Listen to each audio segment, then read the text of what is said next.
नंगुठ जातककथा। एका काळी आमचा बोधिसत्व औदिच्य ब्राह्मण कुलात जन्मला होता। तो ज्या दिवशी जन्मला त्या दिवशी त्याच्या आईवडिलांनी जाताग्नी स्थापन केला।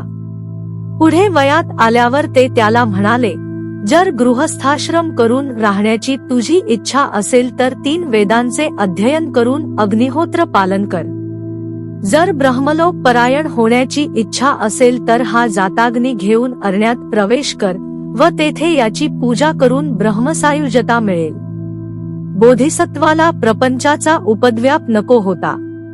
त्याने जाताग्नी घेऊन अरण्यात प्रवेश केला व तेथे अग्निदेवतेची पूजा करून तो कालक्रमणा करू लागला। एके दिवशी अरण्याजवळच्या गामवात भिक्षेला गेला असता एका श्रद्धाळू मनुष्याने अग्निपूजेसाठी त्याला एक बैल दिला। तो घेऊन बोधिसत्व आपल्या आश्रमात आला। पुढे त्याच्या मनात असा विचार आला की भगवान अग्निनारायणासाठी दिलेली ही दक्षिणा त्यालाच अर्पण करावी, याचा यज्ञ करून अग्निनारायणाची तृप्ती करावी।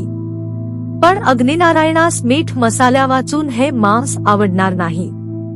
तेव्हा गामवातून मीठ वगैरे सर्व पदार्थ आणून मग यज्ञाला सुरुवात करणे इष्ट आहे, असा विचार करून बैलाला अग्निकुंडासमोर खुंटाला बांधून बोधिसत्व म्हणाला, भगवान अग्निनारायण, हा तुमचा बली आहे। उद्या मी याला मारून यथासांग गोमेध करणार आहे। इतर पदार्थ जमविण्यासाठी मी खेड्यात जात आहे। तोपर्यंत तुम्ही या तुमच्या बलीचे रक्षण करा, अशी प्रार्थना करून बोधिसत्व जवळच्या खेड्यात गेला। इकडे काही जंगलात शिकारी शिकार सापडल्यामुळे तहानेने व्याकुळ होऊन आणि भुकेने पीडित होऊन आश्रमांतील तपस्व्यापाशी काही फळमुळे खाव्यास मिळतील या आशेने बोधिसत्वाच्या आश्रमात आले। तेथे त्यांना बैल व अग्निकुंडातील अग्नी याशिवाय दुसरे काही आढळले नाही।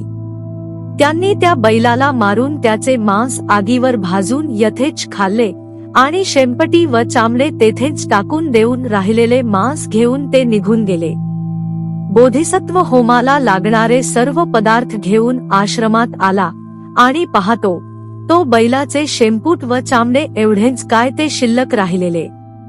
तेव्हा अत्यंत विषाद वाटून तो अग्नीला म्हणाला, हे अग्निनारायणा, आजपर्यंत मी तुझी अनन्य भावाने सेवा केली। तू माझे दैवत व मी तुझा भक्त, परंतु तुझ्यासाठी आणलेल्या बैलाचे जर तुला रक्षण करता आले नाही तर मग तू माझे तुझ्या भक्ताचे रक्षण कसे करशील? म्हणून आजपासून तुझी सेवा करण्याचे मी सोडून देतो। बोधिसत्वाने अग्निनारायणाला जलसमाधी देऊन अरण्यात प्रवेश केला।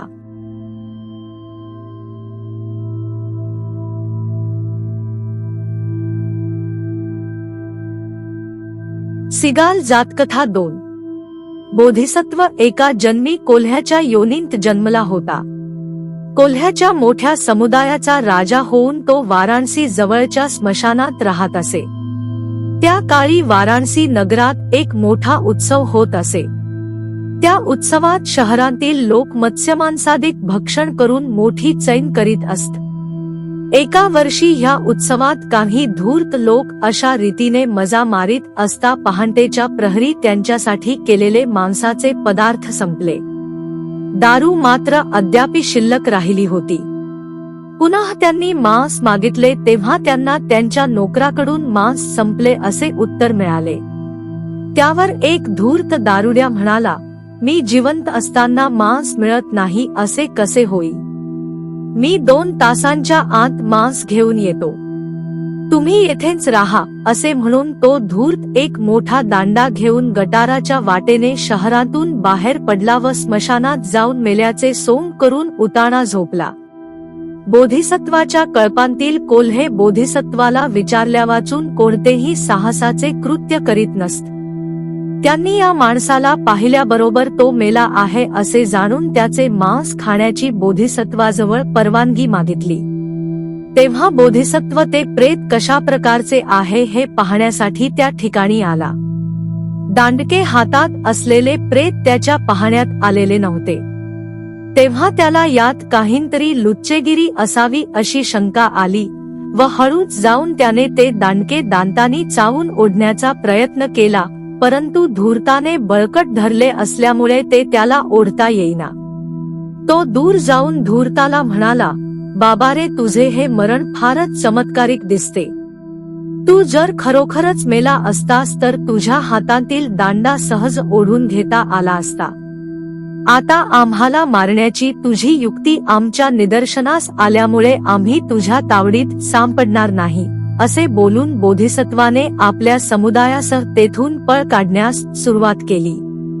धूर्त उठून त्यांच्या पाठीमागे लागला आणि हातातील दांडा त्याने त्यांच्या अंगावर फेकला, परंतु कोणत्याही कोल्ह्याला इजा न होता ते सर्व पळून गेले. धूर्त वाकडे तोंड करीत गटाराच्या मार्गाने पुनः शहरात गेला. भवतु सब्ब मंगल. साधू साधू साधू.